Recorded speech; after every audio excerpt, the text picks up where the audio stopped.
Christ. Overwhelmed by Boaz's unexpected protection and generosity, Ruth falls to the ground and as an expression of her gratitude and shows her humility as well. Well, that's one way to show appreciation to God for what He's done for us, right? We bow down and worship Him and say, God, thank you. Why have you noticed me? Out of the billions of people in this world today, you have taken notice of me. You've called me. You've placed me in the body of Jesus Christ. Here I am. Why? Look at what I have done in the past. Look at the things I was. Why have you noticed me? I don't get it. I'm thinking Boaz is thinking the same thing. Wow. But I do appreciate it. And I show my respect because you have done this for me, right? Yes. In verse 11, Boaz responds to Ruth's question. Boaz says, the reason why I have been so generous to you and why you have found favor in my sight is because, verse 11, I've been told all about what you have done for your mother-in-law since the death of your husband. How you left your father and mother and your homeland and came to live with a people you did not know before. First of all, Boaz had been told about the compassion Ruth had shown for her mother-in-law. No doubt he had heard how Ruth had accompanied Naomi back to Bethlehem and stayed with her during her difficult times after Naomi had lost her husband. I believe Boaz saw in Ruth someone that gave herself unselfishly to comfort her mother-in-law, even though she herself had lost her own husband. She wasn't grieving about her loss. She was taking care of Naomi. That's pretty unselfish, isn't it? Yes. Wow. It appears that Ruth was more concerned about Naomi's grieving over having lost everything instead of grieving over her own losses. Wow, that's pretty unselfish. Most of us would say, woe with me, look what happened to me. I can't deal with anybody else's problems. I can't help them. Look what I'm going through. But not Ruth.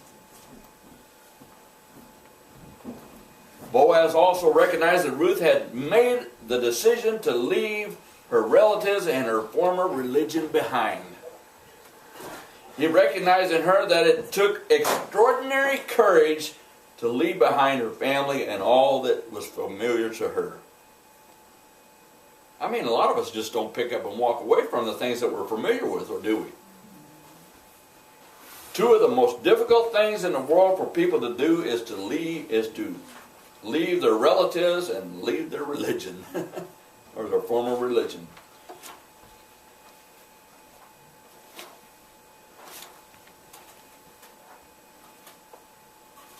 Boaz said that he had heard how Ruth came to live with a people that she did not know before.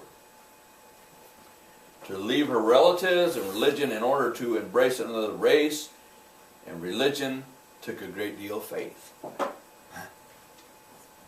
In other words, the report that Boaz had heard about concerning Ruth was all good. Right? Ruth had let her light shine before men and people could see it, right? Jesus tells us to do the same, right? Let our light shine before men so that God will get the praise and the glory, right? Yeah. And Ruth had done that. Boaz and everybody else couldn't help but notice it. It stood out. Yeah.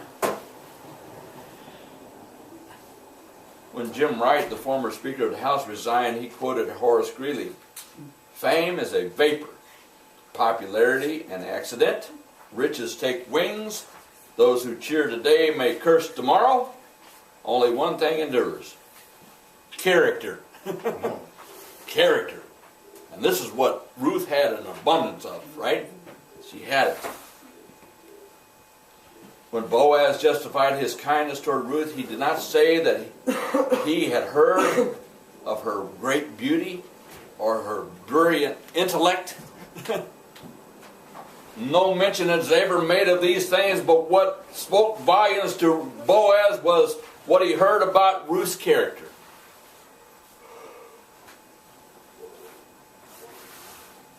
He had heard about her relationship with Naomi and Ruth's willingness to leave the family and country. Wow. God is not interested in our fame and fortune, is He? Same thing.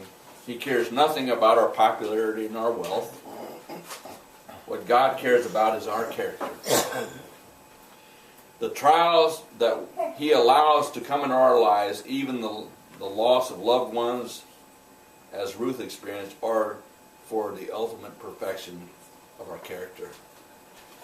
Yeah, there's a lot of pain in this life that we suffer, but there's reason for it. God is building character in us, right? What do people hear about you and me? Do you try to impress others with your financial portfolio, your athletic abilities, or your great intellect? I know people that tried to do that. I mean, these are all gifts from God. So, we don't have any bragging rights, really. What about your character? Again, that's what God is looking for. In character counts. Lastly, we read about Ruth.